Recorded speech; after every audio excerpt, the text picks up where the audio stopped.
All across Europe, white populations are being murdered at random in the public space. We are being replaced, ridiculed, demonized, and directly and indirectly discouraged to have children. Now, what do you call that? What do you call the deliberate and systemic destruction, in whole or in part, of a national, ethnic, racial, or religious group? Exactly, genocide. And now, we are not allowed to say it, but I think that it is time that we acknowledge that if nothing changes, that is exactly where we are heading. I mention to you yet another statistic, but when I think about what is happening to our continent, I do not think about numbers. I think about the fate of our people. I think about Lisa, a 17-year-old Dutch girl who got stabbed in the throat 12 times by a Nigerian migrant when she was on her way home. I think about Theo, an 18-year-old French boy who got stabbed in the heart by a Senegalese migrant over a phone bill dispute. I think about Yet, another 17-year-old Dutch girl who was stabbed to death by a Haitian migrant because she rejected him. And I think about Alex, a 14-year-old Austrian boy who got stabbed in the streets by a Syrian migrant who then proceeded to pointingly smile, pointing to Allah when he was taken into custody. My honest feelings, ladies and gentlemen, when I hear another news story like this is that I cannot take it anymore. We should not take it anymore. These boys and girls were betrayed by their own governments.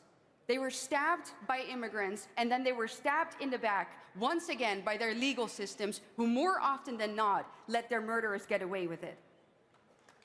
Answer the most important questions.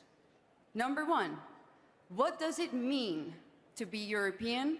And number two, what do we have to do to save this continent? Let me start off by saying that being European is not something that comes with a passport.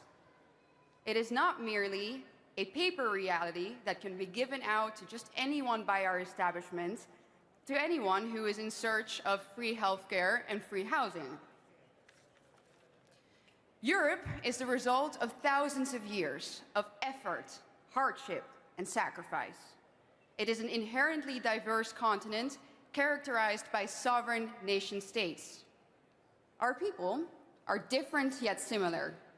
Just like brothers and sisters, we make fun of each other, we might fight sometimes, but at the end of the day, we love each other because we are bound through history, culture, our faith in Christ, and ethnicity.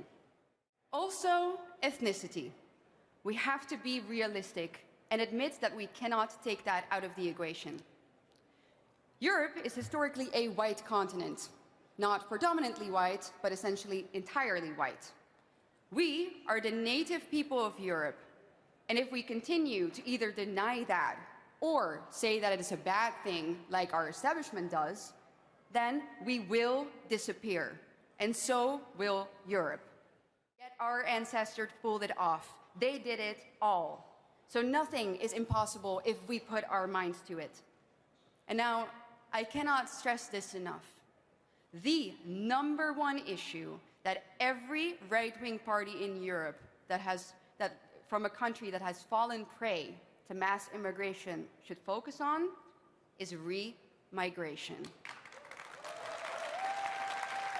My fellow Europeans, with a message to all of you. First and foremost, to the Britons, rise up.